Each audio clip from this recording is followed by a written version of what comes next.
तुम्ही पाहत आहात MCN न्यूज मराठी। शिवसेना पक्षप्रमुख तथा महाराष्ट्राचे माजी मुख्यमंत्री उद्धव बाळासाहेब ठाकरे यांच्या वाढदिवसानिमित्त जळगाव जामोद येथे बुलढाणा जिल्हा शिवसेना व युवा सेनेच्या वतीने विविध समाजोपयोगी कार्यक्रमांचे आयोजन करण्यात आले होते। या कार्यक्रमाची सुरुवात महादेव मंदिरात उद्धव ठाकरे यांच्या दीर्घायुष्यासाठी विशेष आरती करून करण्यात आली।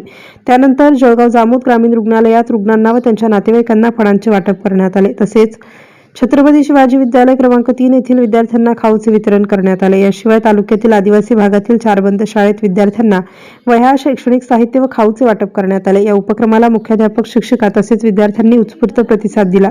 या कार्यक्रमांना शिवसेनेचे जिल्हाप्रमुख गजानन वाघ, दत्ताभाऊ पाटील, भीमराव पाटील, विशाल माने, कैलाश राजपूत, लक्ष्मण ढगे, मनोज वाघ, संतोष डबे यांच्यासह शिवसेना व युवा सेनेचे पदाधिकारी, कार्यकर्ते आणि नागरिक मोठ्या संख्येने उपस्थित होते।